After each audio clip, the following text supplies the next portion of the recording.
في البايو. طيب انا بس في البدايه عايزه اطمنكم على حاجه، لانك انتوا بتشكوا كتير جدا. انت دلوقتي مش فاهم حاجه، او مش هنقول انك انت مش فاهم كله، مثلا طلعت من المحاضره او انك انت قريت الدرس ولقيت انك انت فاهم جزء منه وفي اجزاء مش فاهمها. خلاص بقى انت كده بقى هتضيع، ويلا هنتحر، والكليه ديت وحشه ومش فاهم حاجه، وازاي مش عارف اصوم الدرس زي ما كنت بعمل في الثانويه العامه. ده انا طالع من الاوائل، ده انا اهلي حاطين فيا ثقه رهيبه، ازاي ما فهمتش من اول مره؟ ده انا غبي. مفيش حاجه اسمها كده، مفيش حاجه اسمها كده. ما فهمتش الدرس كله، مش مشكله، مش مشكله، عادي بتحصل. طب اعمل ايه؟ انا ما فهمتش وفهمت جزء منه، عادي. حاول انك تسأل حد. طب ما قدرتش، مش مشكلة، اتنقل للدرس اللي بعده وذاكره.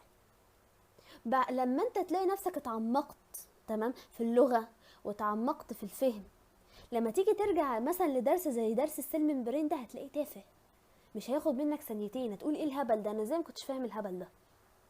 تمام، يعني كل محاضرة بتفهمك اللي قبلها احسن.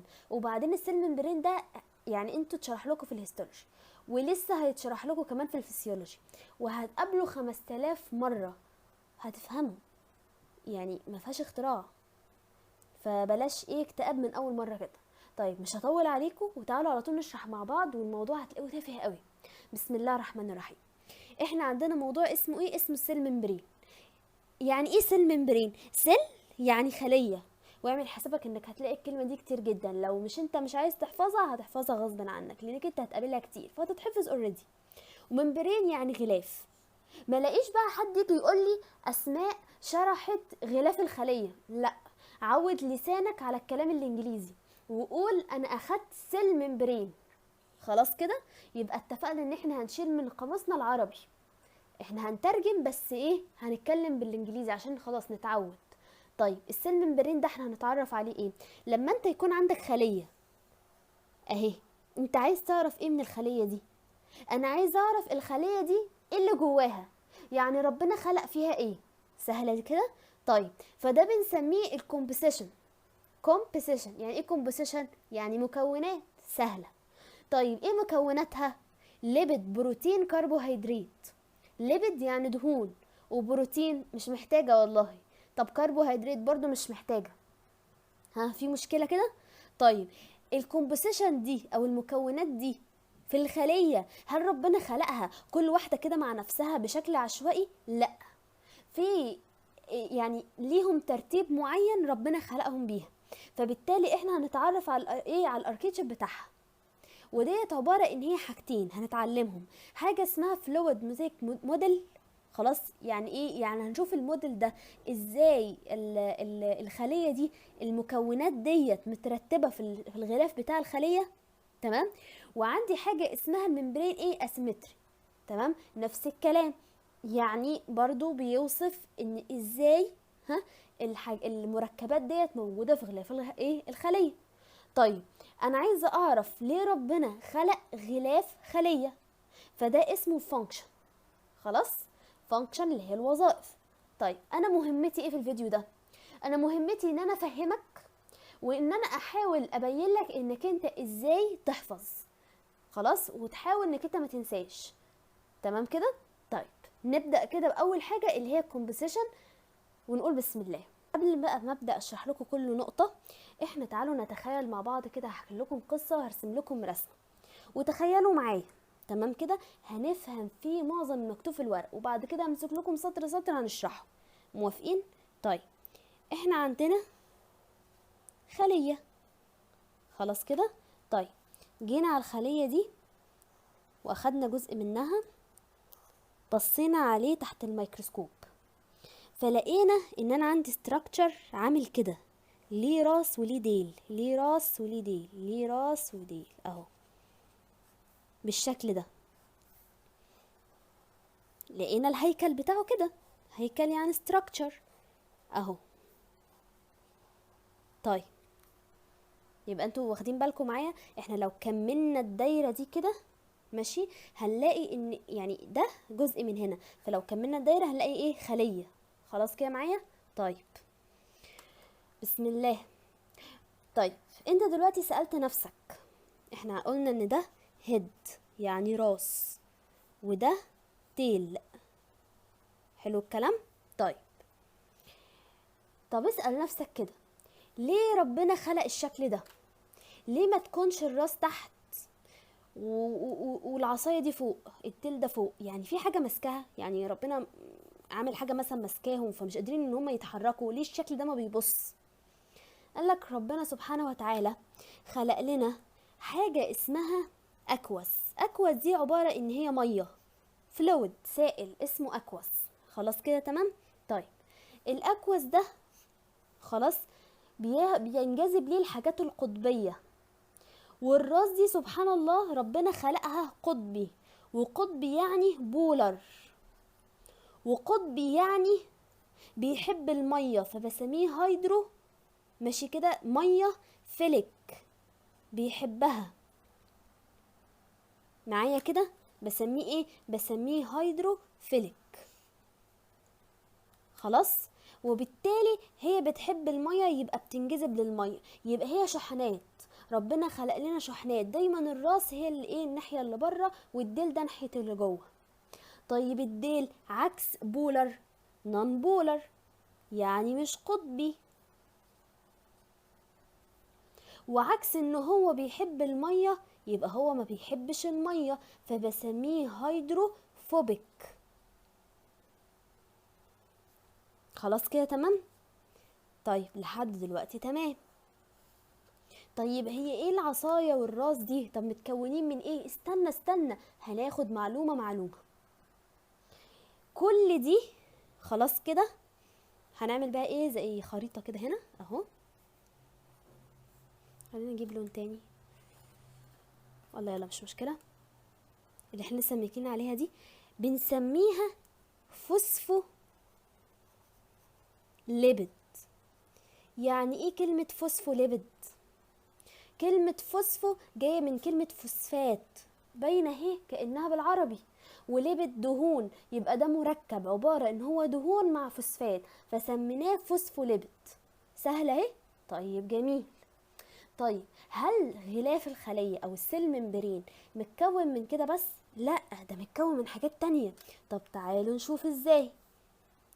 عندي حاجة ماشي كده صغيرة كده هنا. لما جينا نبص هو ايه المركب اللي موجود هنا ده؟ عبارة عن كوليسترول. بوظت الخريطة، كنت عايزة اعمل هنا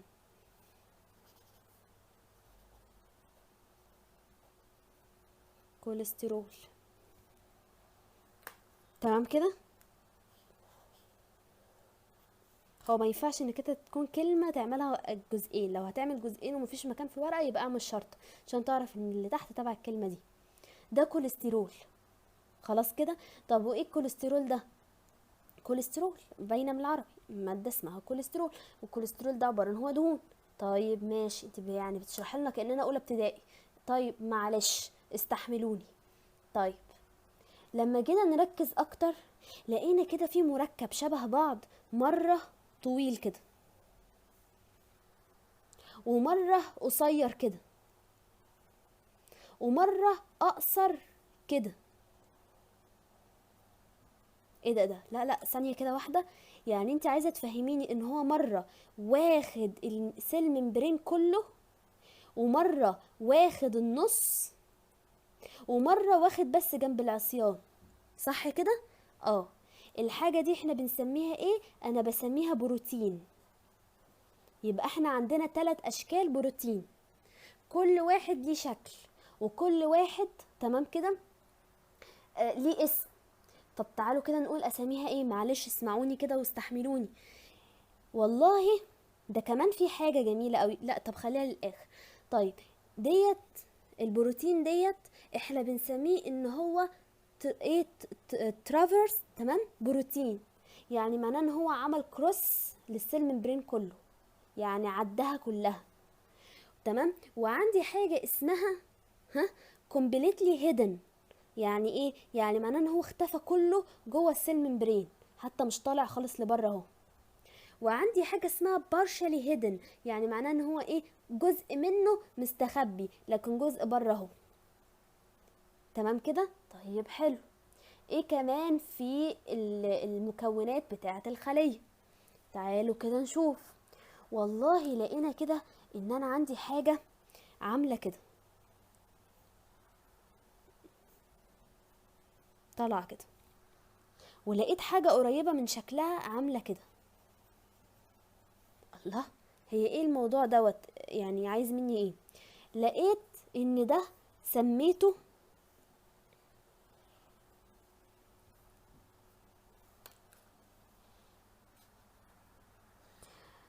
جلايكو ليبيد. يعني ايه كلمة جلايكو ليبيد؟ جلايكو قسموا الكلمة، جلايكو يعني جلايكوجين. يعني ايه جلايكوجين؟ ده سكر، ده كربوهيدرات. وليبيد يعني دهون. ايه ده؟ الله. طيب وايه ده؟ ده اسمه جلايكو بروتين.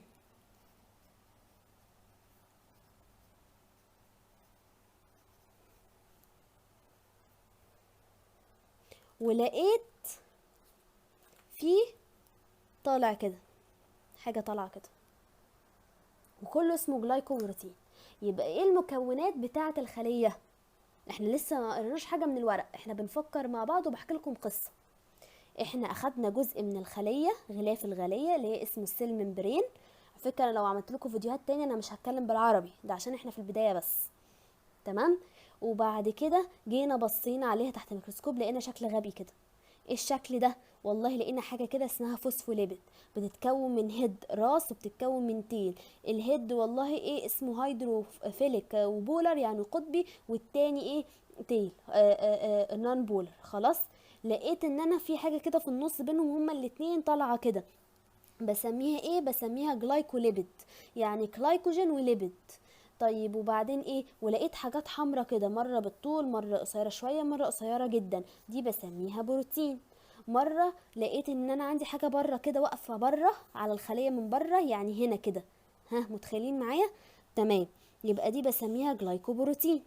وبعدين عندي حاجه في النص كده اسمها كوليسترول. طيب ماشي، احنا لسه بنحكي قصتنا. فسبحان الله، بيقول لك بقى ايه، تعالوا كده يعني ايه نفكر مع بعض. ماشي. وسيبكم من الورق دلوقتي وخليك كده ذكي وخلينا نفكر. انا خلصت كل الالوان. طيب، بيقول لك ان الخليه دي سبحان الله بيدخل لها حاجات من جوه.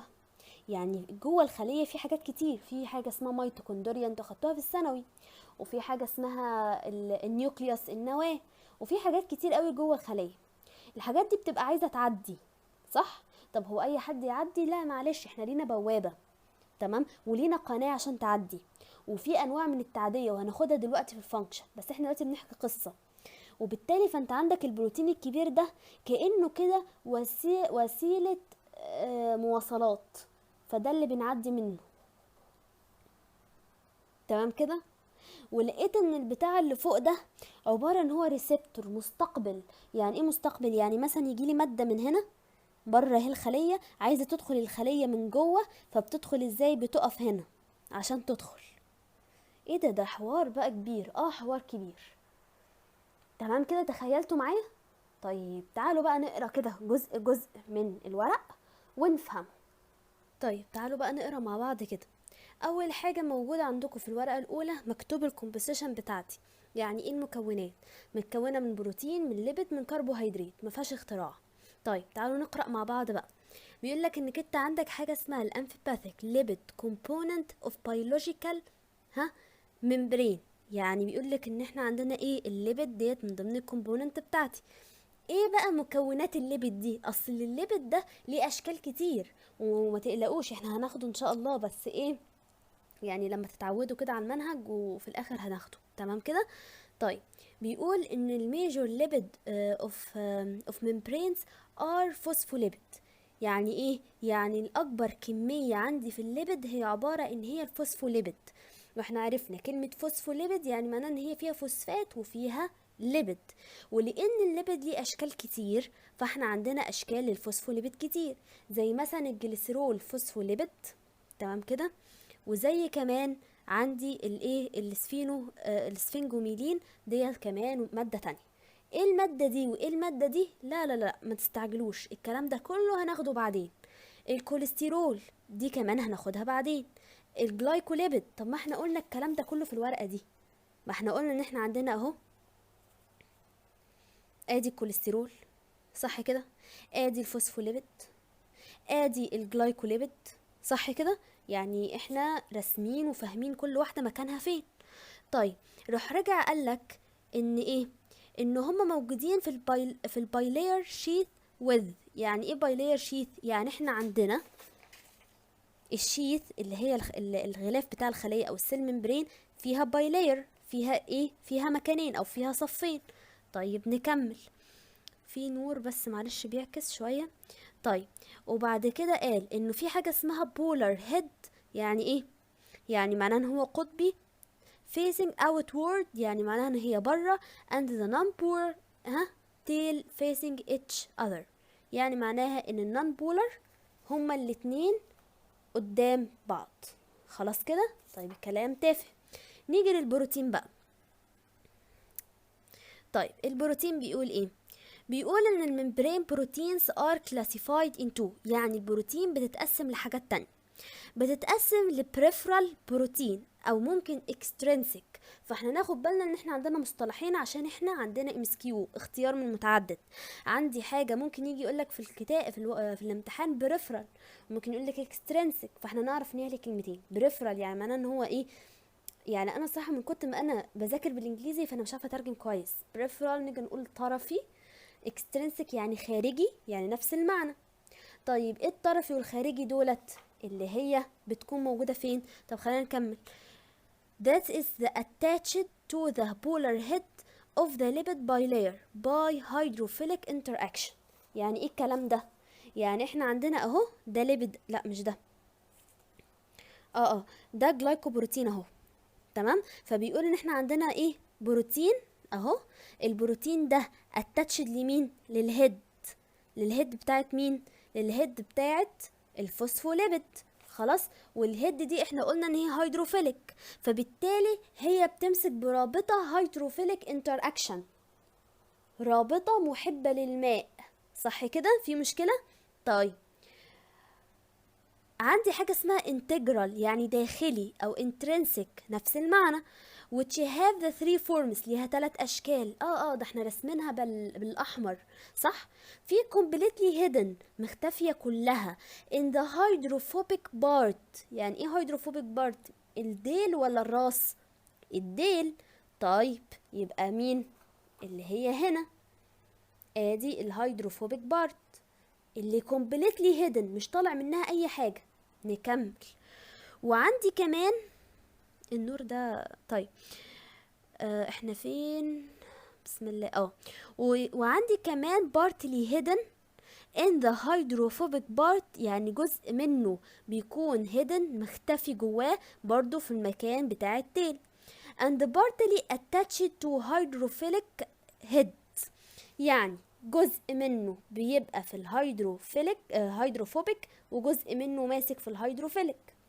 واخر نوع عندنا هو عبارة ان هو ترانسفيرسنج بروتين. يعني ايه؟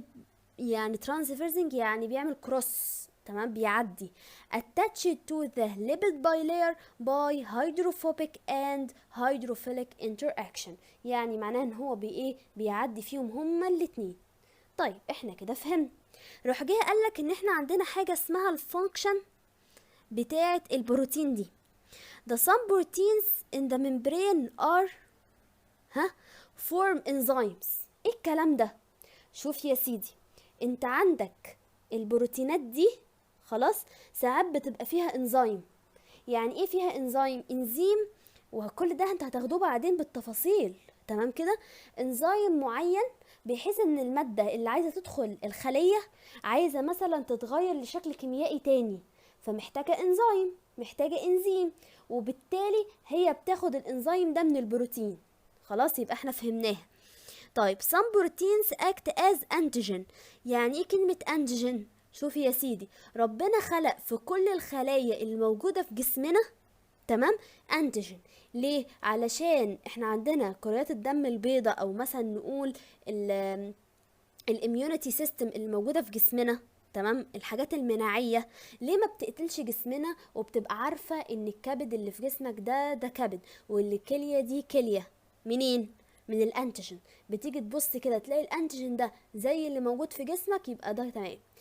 اللي هي ايه الانتيجين دي؟ زي مثلا احنا انتوا اخدتوها في الثانوي، لما يجي يقولك فصيلة دمي A او B او C، ده معناه ايه؟ على حسب الانجين اللي موجود. خلاص كده؟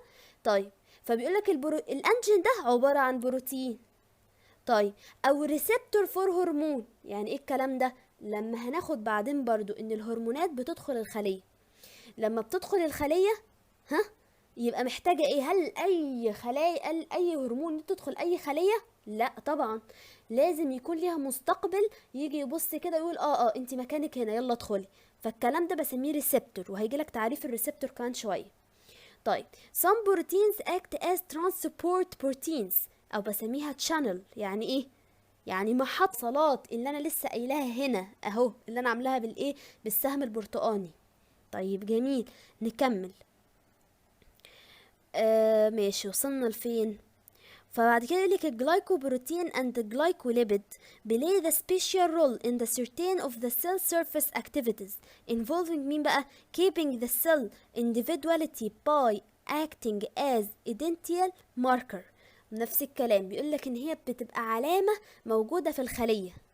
خلاص، اللي هي مين؟ الجلايكوبروتين والجلايكوليبيد. اما السيل، وبتعمل كمان حاجه اسمها سيل ادهيشن. يعني ايه؟ يعني الخلايا بتتربط ببعض عن طريق الجلايكوليبيد والجلايكوبروتين، اللي هم مين؟ اللي هم دول اللي احنا رسمينها دي اهي. الاتنين دول هم جلايكوليبيد وجلايكوبروتين، بتمسك الخلايا في بعض وبتبقى ماركر للخليه. خلاص. طيب، احنا نحفظ مثلا الفانكشن دي ازاي؟ انا هنسى ان انا احفظهم ازاي.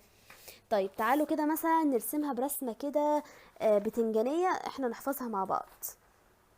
احنا ممكن نقول مثلا ان احنا عندنا، اعمل كده فوق الورقة عشان تفتكر، وتقول مثلا المادة علشان بتدخل جسمي احنا هنتعرف عليها، فلما هتعرف عليها ممكن تكون محتاجة تعديل، هصلحها وبعد كده هنقلها. تمام؟ طبعا ده مش حاجة علمية خالص، ده حاجة كده بينا وبين بعض عشان نفتكر النقط. تمام؟ وانا ايه، هسكم لكم حاجات كتير، دي بنسميها سكيمة يعني. خلاص. وبعد كده ايه ديت؟ وظيفتي لغيري، في وظيفتي لنفسي، للسيل نفسها. ايه الكلام اللي انت بتقوليه ده؟ يعني انت افتكر ان الخلية بتساعد غيرها، او سوري، المكونات دي بتساعد غيرها ان هي بتتعرف عليه. يبقى انت اكتب ريسبتور. خلاص، يعني معناها ان احنا عندنا المادة لما بتيجي تمسك في الخلية بتدخل، يبقى احنا هنفتكر ان احنا عندنا نقطة فيها كلمة ريسبتور، وكمل الجملة بقى، قول ان هي فيها ريسبتور. خلاص. هصلحها، اعرف كلمة انزيم، ان ساعات بتبقى فيها انزيم، والانزيم ده بيصلح المادة. خلاص، اتعرفت عليها وصلحتها، انقلها بقى، فبالتالي ببقى ايه؟ ببقى تشانل ليها. يبقى اعرف ان في نقطة فيها تشانل، يبقى دي 1 2 3. الرابعة حاجة بقى تبعي، ان انا بعمل ايه؟ سيل ادهيجن، بخلي الخلايا تمسك في بعض. ادي نقطة. والنقطة التانية كانت ايه عشان انا نسيتها؟ ماركر اهو. يبقى انت بقى تفتكر ايه في بالك؟ الدايرة دي ما تنساهاش. يبقى لو جالي في الامتحان ايه الفانكشن بتاعت البروتين اللي موجودة في السيل ممبرين، يبقى افتكر المادة لما بتيجي تمسك في الخلية محتاجة ان هي الخلية تتعرف عليها، يبقى محتاجة ريسبتور. تعرفت عليها، ممكن تكون محتاجة مثلا اصلاح، فناخد انزيم. بعد كده هتدخلها ازاي الخلية؟ عن طريق الشانل. خلاص، وكمل الجمل، مش هتكتب كلام طبعا بس. طيب، وكمان حاجة لنفسها، ان احنا عندنا الحاجة تبع الجلايكوليبيد والجلايكوبروتين، دي حاجة خاصة بيها، دي الوحيدة السبيشال معايا هنكتب فيها دي. خلاص كده، يبقى كده هتتحفظ بسهولة ومش هتتنسي ان شاء الله، ولو اتنست عادي هنفتكرها تاني، مش حوار. نكمل كده. الكربوهيدرات. بيقول لك الكربوهيدرات، خلي الرسمه جنبي عشان لو احتاجناها. طيب الكربوهيدرات ان هي عباره ان هي من ايه، من 2 ل 10%. سهله. بيقول either covalently attached to بروتين، يا اما ماسكه في بروتين، فساعتها بسميها جلايكوبروتين. وجلايكو قلنا هي جلايكوجين، يعني معناه ان هو ايه، سكر. and to lesser amount to lipid، لكن بكميه قليله ماسكه في الليبid، ودي ساعتها بسميها جلايكوليبيد. طيب the sugar، طب احنا اتفقنا ان الكربوهيدرات هو بان هو سكر. found in the glycoprotein and glycolipid include. الجلايكوجين ديت او الجلايكو، كلمة جلايكو دي عبارة عن ايه؟ عفوا انا غلطت في حاجة، معلش. كلمة جلايكو مش معناها هي جلايكوجين، كلمة جلايكو معناها ان هي سكر، فليها اشكال كتير. الجلايكوجين هو اللي بيديني السكر ده، مالكمش دعوه بكلمه جلايكوجين، لسه مش هتاخدوها دلوقتي. اعرف ان كلمه جلايكو معناها ان هي سكر، فدي ممكن تكون جلوكوز، او حاجه اسمها جلاكتوز، او منوز، او ايه، او فركتوز، او ايه، او ممكن ان اسيتايل جلاكتوسامين، او ممكن ان اسيتايل جلوكوزامين، او سياليك اسيد. الكلام ده كله هتاخدوه بالتفاصيل بعد كده. تمام. the carbohydrate are located، موجود in exterior side of the plasma membrane. اصلا نسيت اقول لكم ان كلمه سيل ممبرين ممكن يكون اسمها بلازما ممبرين. فين الاكستيريور دي؟ اهي ده اكستيريور، اهو ده اكستيريور. خلاص كده. طيب وبعد كده بيقول ايه؟ او ممكن ان هي تكون موجوده في اليومينال سايد اوف اندوبلازميك ريتيكولم. ايه بقى اندوبلازميك ريتيكولم دي؟ هتاخدوها في الايه، في الهيستولوجي. دي حاجه موجوده جوه الخليه، بتبقى شبه كده، عامله كده، حاجه كده موجوده الخليه بتصنع البروتينات. هتعرفوها دلوقتي، تمام؟ يعني هتعرفوها بعدين في الهيستولوجي ان شاء الله بالتفاصيل. خلاص. ايه بقى الفانكشن بتاعت الكربوهيدرات؟ ما احنا لسه قايلينها فوق. مش احنا قلنا ان الجلايكوبروتين والجلايكوليبيد بتعمل حاجتين، بتعمل ماركر وبتعمل ادهيشن اهو. تعمل سيل ريكوجنيشن ان هو ماركر وادهيشن، وكمان ضاف ريسبتور اكشن. في مشكله؟ يبقى ده الكومبوزيشن بتاعي. طيب تعالوا بقى ايه، ناخد النقطه اللي بعدها. طيب احنا بقى كده اتكلمنا على الورقه دي اللي احنا لسه عاملينها من اول الفيديو. اتكلمنا على الكومبوزيشن اللي هي الليبيد والبروتين والكربوهيدرات، تمام كده؟ يعني ايه كلمه سوبرا موليكولار اركيتشر دي؟ يعني ايه؟ يعني معناها ان احنا الرسمه الجميله اللي احنا رسمناها دي، خلاص، فبيقول لك ان مين اللي رسمها، يعني مين العالم الجميل اللي قال لنا نظريه وعمل لنا موديل، فقال لنا ان غلاف الخليه شكله عامل كده. تمام.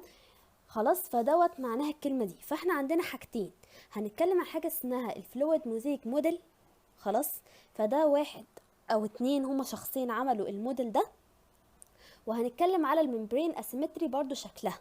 فدول عباره عن هي نظريات وصفنا عنها. جه قال ان في حاجه مهمه، هو ان احنا نعرف الفلويدتي بتاعتي.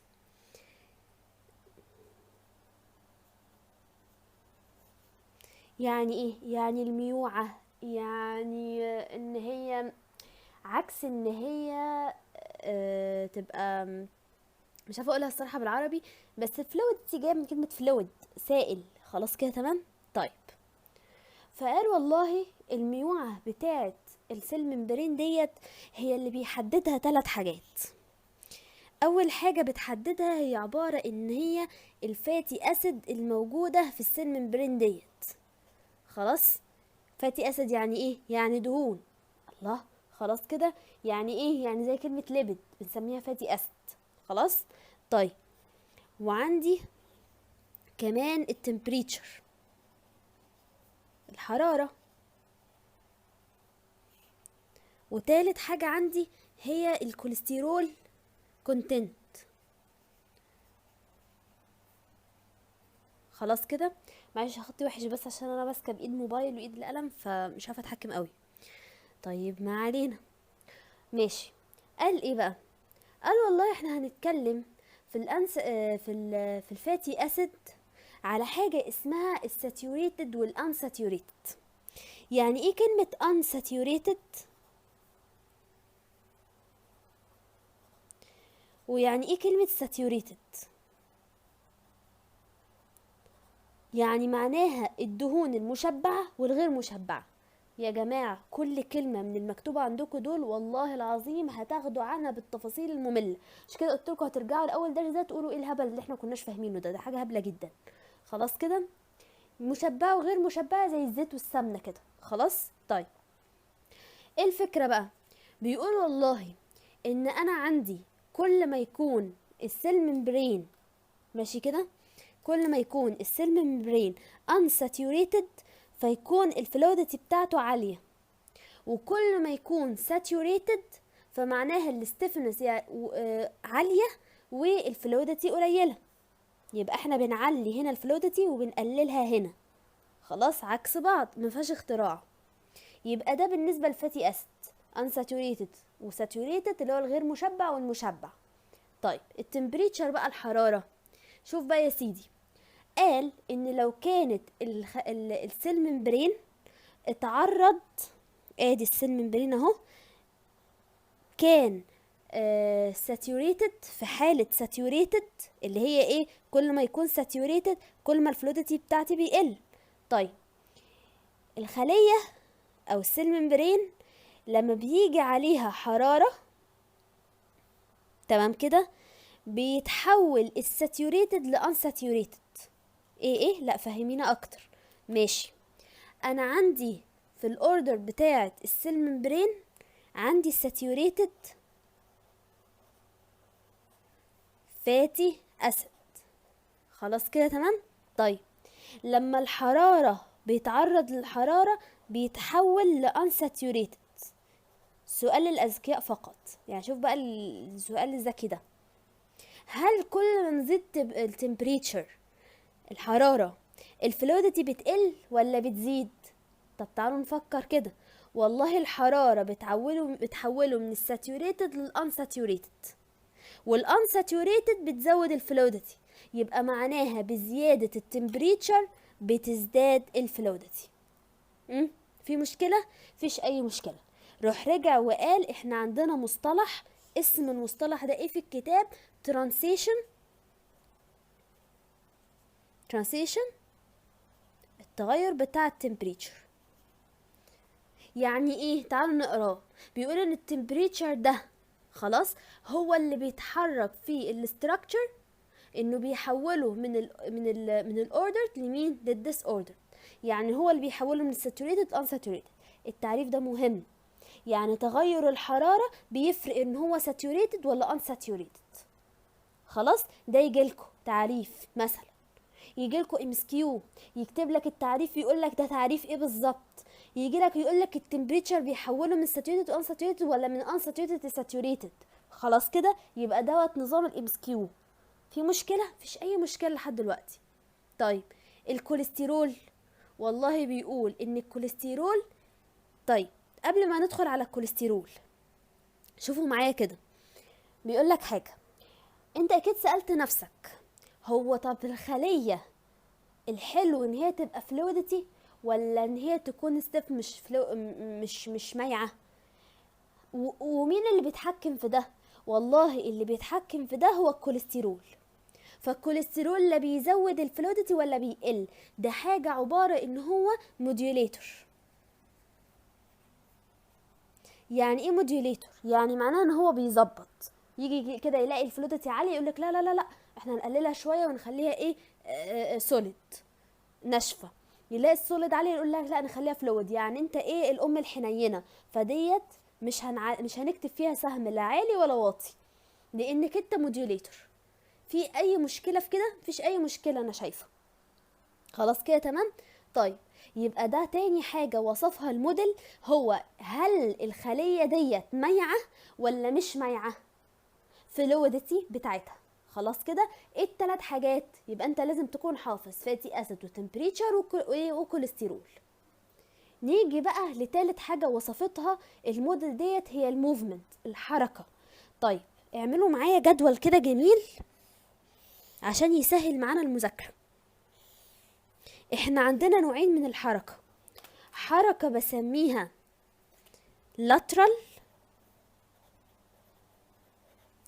وحركه بسميها فلوب. عامله زي هيلا هوب كده. خلاص كده. طيب ايه الفكره؟ والله احنا عندنا، شوف كده معايا، هرسم لكم وانتوا هتعرفوا إيه الفرق. ادي الراس وادي الديل. هو بالمناسبه الديل عامل كده مش زي ما انا كنت رسمه في الاول. تمام. كنت عايزه احطها لون تاني. شوفوا. خلاص كده تمام.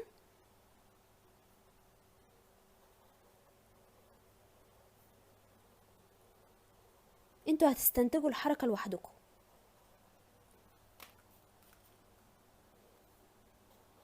الايه كانت كده، كانت بالشكل ده. خلاص السيل ممبرين كان كده، اتحول لكده.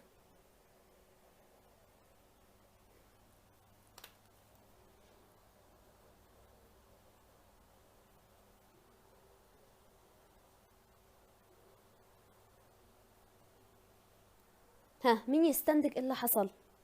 والله دي بقت هنا ودي هنا، لكن دول زي ما كانت. فبالتالي هنكتب في الجدول دي، في الجدول ده حاجة حلوة قوي. هنكتب ان الموضوع ده بيحصل in plane of the same layer.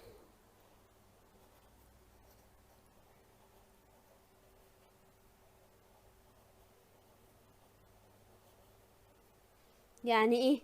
بيحصل في المكان في نفس اللاير. ادي اللاير واللاير اهو، ملوش دعوه باللاير اللي تحت. وفي صفه تانية، ان هو فاست، سريع. تمام كده. وان هو بيشترك فيه الليبيد والبروتين. يعني مين اللي بيتحرك؟ ليبيد وبروتين، مش بس الليبيد. خلاص يبقى ده اللاترال. lateral movement. lateral يعني ايه؟ زي ما اخدتوها في الاناتومي. يعني والله فعلا انتوا هتنسوا الكلام العربي. lateral يعني lateral جانبي. خلاص كده اهو. طيب خلصنا منك انت، شكرا جدا. نيجي للفليب فلوب. هرسم لكم وانتوا برضو هتستنتجوا.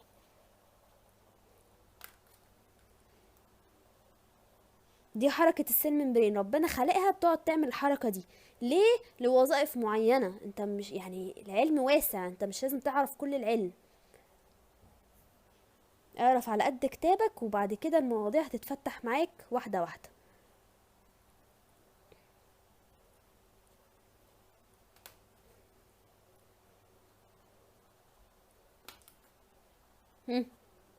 يلا مين يستنتج إيه اللي حصل؟ الاحمر ده بقى هنا وده هنا، يبقى اتشقلب، ودول جم هنا اتشقلبوا. صح كده. طيب يلا نعملها بقى بالمقارنة من التانية. ديت كانت امبرين in the same layer. صح كده. طيب لا، ديت حصلت مش in the same layer، حصلت في كله. تمام كده. طيب يبقى احنا ممكن نقول ايه؟ البوث layers. والله ديت ايه؟ فاست. لا دي سلو، بتعمل ببطء. حتى يا ستي دي بتروح للناحية التانية ببطء. دي بتحصل في الليبيد وبالبروتين، لا دي بتحصل ايه؟ in the lipid only. يبقى في مشكلة بين الاتنين الموفمنت سهلين. صح كده. يبقى احنا كده خلصنا الموديل بتاع مين؟ بتاعة الفلويد موزيك موديل. دي نظرية واحد وصفها، فبالتالي احنا لما اخدنا النظرية دي قدرنا نعرف ايه الكومبوزيشن وايه الحاجات الموجودة بالظبط في السيل ممبرين بالظبط. تاني حاجة هنتكلم عليها من ضمن السوبر موليكولار اركيتكتشر بتاعتي، هي عبارة ان هي مين؟ الممبرين اسيمتري. يعني ايه كلمة ممبرين اسيمتري؟ يعني معناها ان الاستراكشر بتاعي مختلف. يعني ايه الاختلاف بينهم كلهم؟ خلاص كده تمام. طيب يعني ايه برضو؟ تعالوا نفهمه. واحد، احنا عندنا حاجة اسمها الريجونال، وعندي حاجة اسمها inside و outside.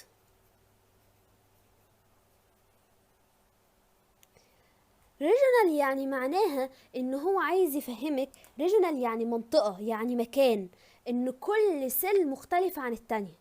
خلاص كده. فانا بقول الاستراكشر بيختلف من one tissue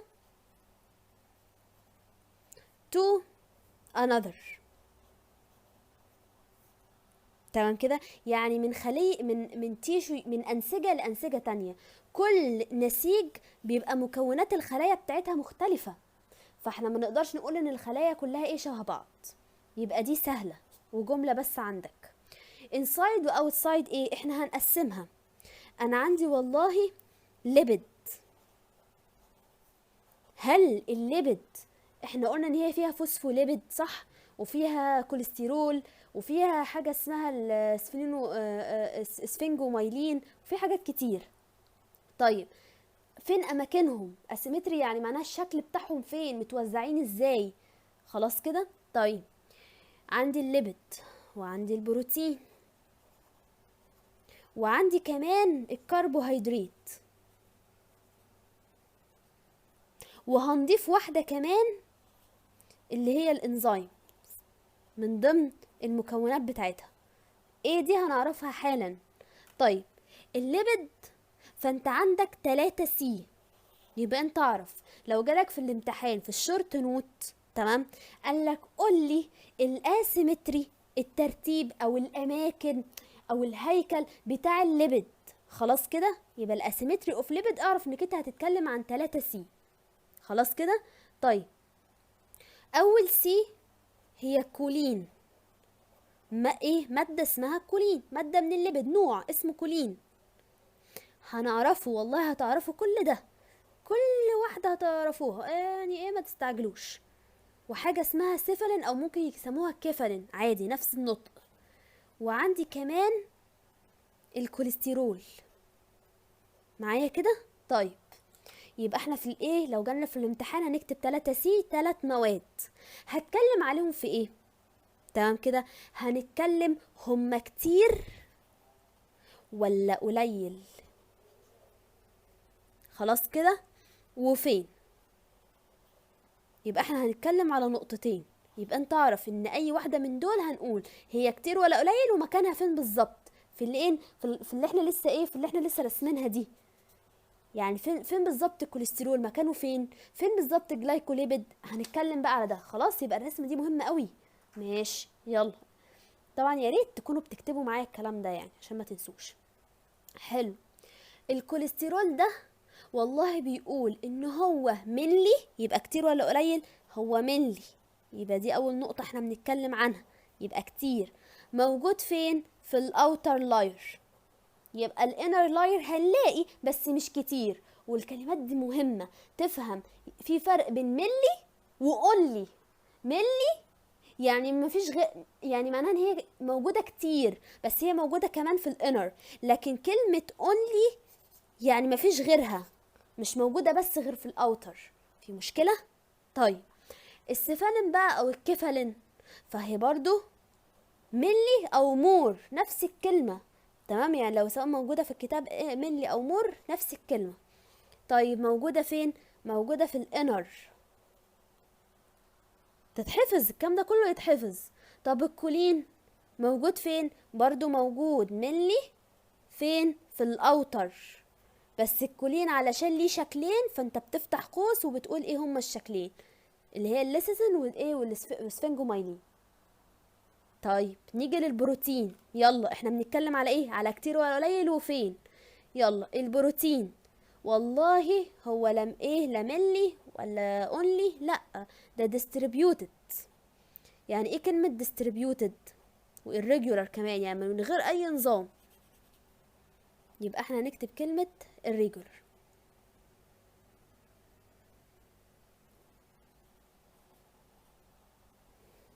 تمام كده.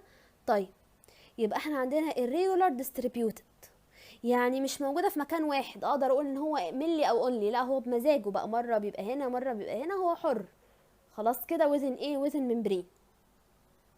تمام. طيب نيجي للكربوهيدرات. الكربوهيدرات طبعا هو الريجولار، وبالتالي هو مش اوتر ولا انر، ده موجود في الممبرين ككل. طب الكربوهيدرات مينلي ولا اونلي ولا ايه بالظبط؟ برضو مينلي زي اكس ايه، زي اكسسوري. شوف انتوا مكتوب عندكم ايه عشان انا مش شايفه الورق دلوقتي قدامي. فهنقول ان هي كمان ملي. خلاص كده موجوده فين؟ موجوده في الاوتر. طيب نيجي للانزيم.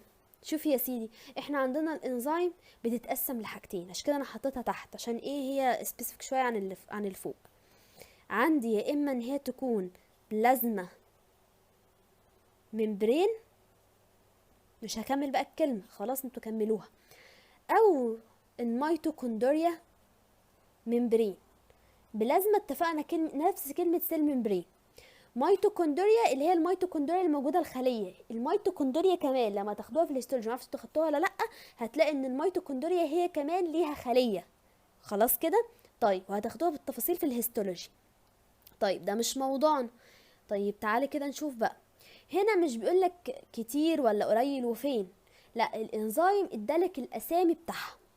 هتلاقي اسامي عندك في الكتاب، حاجه اسمها النيوكليوتايديز، تمام، وعندي صوديوم بوتاسيوم اي تي بيز، وعندي ادينايليت سايكليز، وعندي حاجه اسمها اي تي بيز. طيب انا لو قعدت اشرح لكم الانزيمز دي بتعمل ايه مش هخلص من بكره، يعني هقعد اشرحها لحد بكره مش هنخلص. لكن اوعدكم ان الانزيمز دي هتتذكر ليكم كتير جدا. الانزيمات دي يبقى انت عرفوها كاسم لحد ما تعرفوا ايه الفانكشن بتاعتها بعد كده، لان الفانكشن بتاعتها كتير قوي، امثلتها كتير قوي. خلاص كده تمام. تمام. يبقى خلاص ادي الورقه بتاعتنا اللي احنا خلصنا فيها الاسيمتري، اللي فيه كتير قوي منكم الموضوع صعب عندهم، معرفش ليه مع ان دي اتفه ورقه. ندخل على اللي بعده. طيب وصلنا لاخر مرحله، هي مرحله الفانكشن. الفانكشن كتير للسيل ممبرين، وانتوا هتلاقوا في الهيستولوجي عندكم لو ما اتغيرش على ايامي يعني هتلاقي فيه فانكشن كتير. ولو حد عايزني اسكمها له، احنا كانت في سكيمه معينه كده كانت على كلمه ميرسي، صورها لي وانا اقولها لكم يعني. تمام. طيب لكن انتوا عندكم في كتابكم اختار وظيفه واحده بس، هي وظيفه الترانسبورت.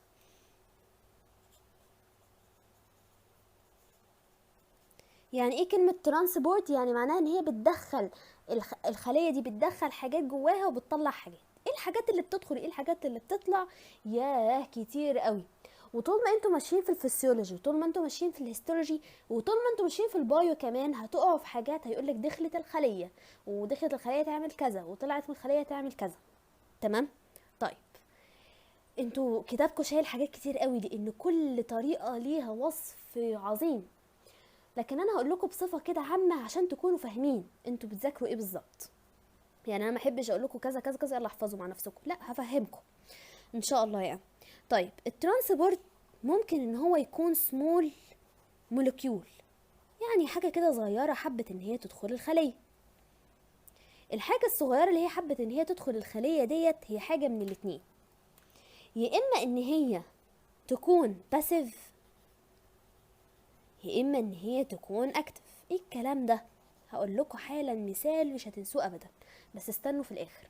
بس بصفه عامه كده، باسيف يعني محتاجتش طاقه وهي داخله الخليه، لكن اكتف احتاجت طاقه وهي داخله الخليه. تمام. وممكن ان هي تكون لارج مولكيول، واللارج مولكيول دي فيها حاجه اسمها الاندوسايتوسيس والاكسوسايتوسيس. يعني ايه؟ اندو يعني داخلي، يعني حاجه بتدخل لجوه، وسيتوسيس يعني معناها عمليه الخليه. سايت يعني خليه، وسيتوسيس يعني عمليه. اما اكسو يعني طالع لبره، فحاجه طالعه من الخليه من جوه لبره، فبسميها اكسو. وكلمه سيتوسيس يعني عمليه في الخليه. بعد كده عندي حاجه اسمها السيجنال ترانسميشن. وبعد كده عندي حاجه بسميها الانتراسيرال كونتاكت اند كوميونيكيشن.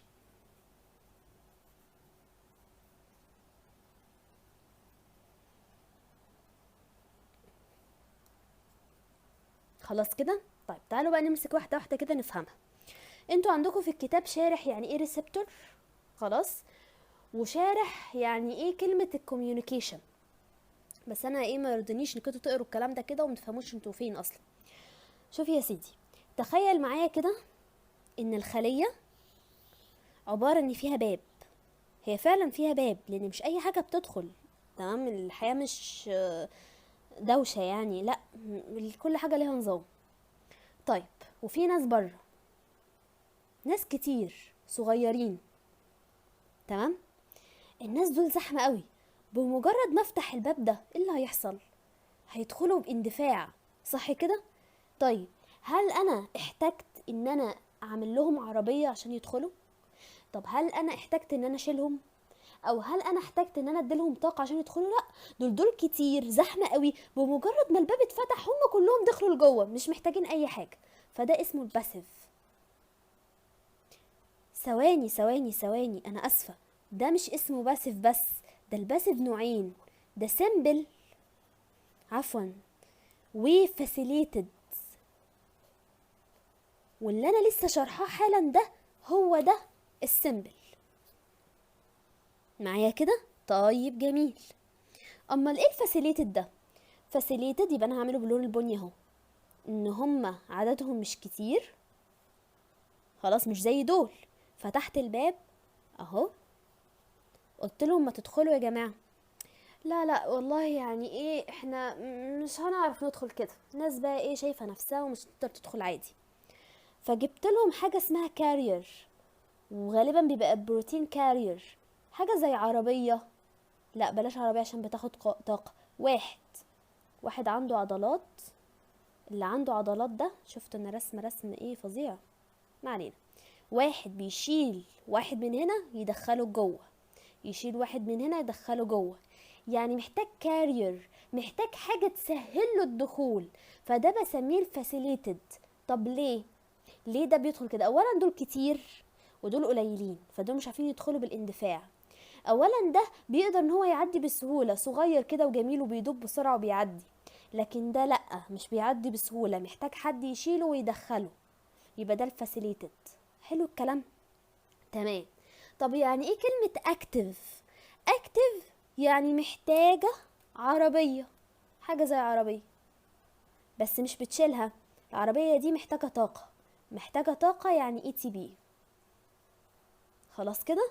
طيب، الاي تي بي ديت اللي هي الطاقة محتاجة علشان تدخل الناس دول. انتوا مش هتدخلوا الا لما احنا نستهلك طاقة ونطلع طاقة، والطاقة دي بتطلع على شكل حرارة كده. حوار طويل جدا، بس بشكل عام كده عشان ايه يعني احنا لسه في البداية، اعرفوا ان الحاجة دي بتحب ان هي تدخل بعربية محتاجة وقود او محتاجة طاقة. حلو الكلام؟ طيب يبقى احنا كده خلصنا السمول مولكيول. يعني ايه كلمة لارج مولكيول او الاكس والاندو؟ انتوا هتلاقوها عندكم في الهيستولوجي كده، وما شالوها في البايو. طيب خلينا نقول، ما اعرفش عندكم في ليست ولا لا، انا بتوقع يعني.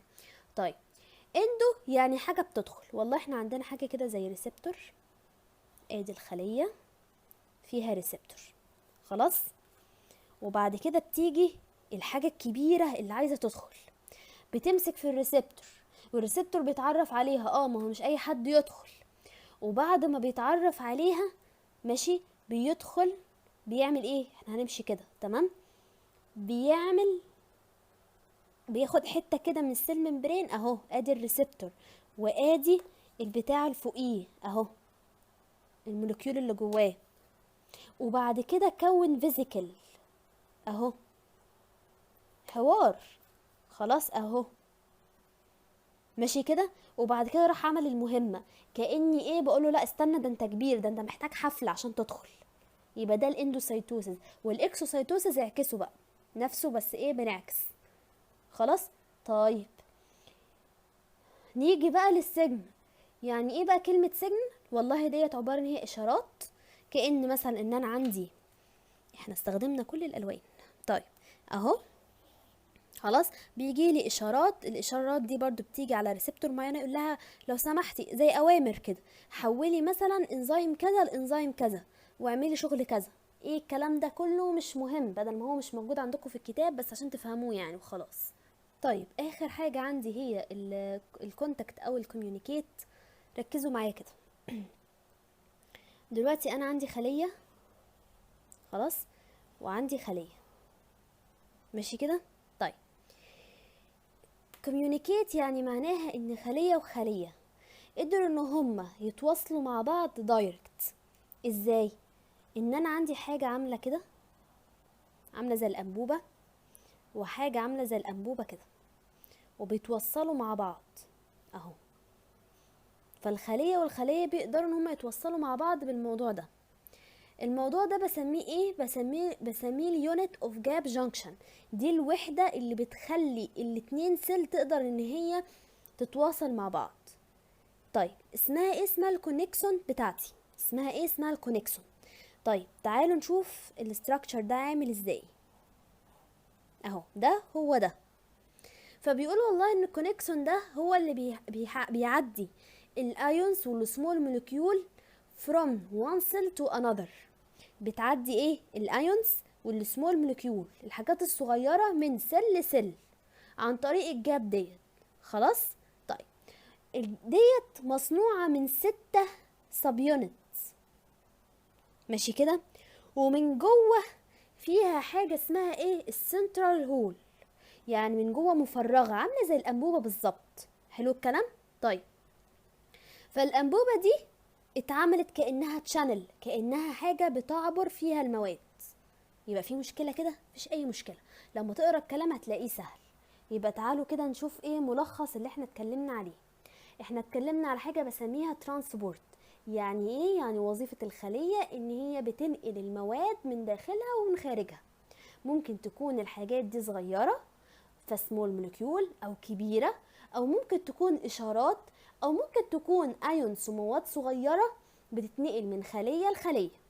سمول مولكيول انت بس مطالب تعرف ان في حاجه اسمها باسيف واكتيف وسيمبل وفاسيليتد، لكن انا فهمتك وقلت لك ان الباسيف مش محتاجه طاقه والاكتيف محتاجه طاقه.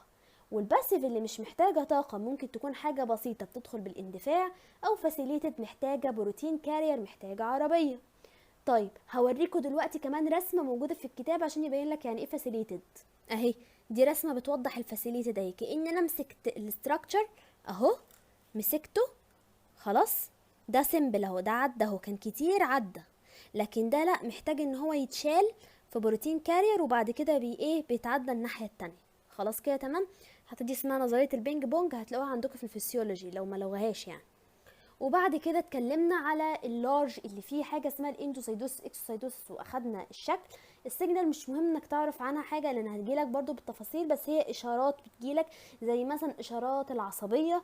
الكونتاكت اند الكوميونيكيشن يعني معناها كونتاكت يعني كانك يعني انت مثلا سيل وصاحبتك سيل، فانتوا مسكتوا ايد بعض خلاص كده، فحصل ما بينكم كوميونيكيشن، فكأن البتاع ديت هي الايد اللي انتوا مسكتوا فيها بعض. وبكده نكون خلصنا الفانكشن. اتمنى ان انا اكون فعلا فهمتكم. معلش ان الفيديو طويل، بس عشان انا بحاول اقول بالعربي وبحاول على قد ما اقدر ان انا اقلل جدا في كلامي. لو لقيتوا اي ملاحظات يا ريت تقولولي. شكرا.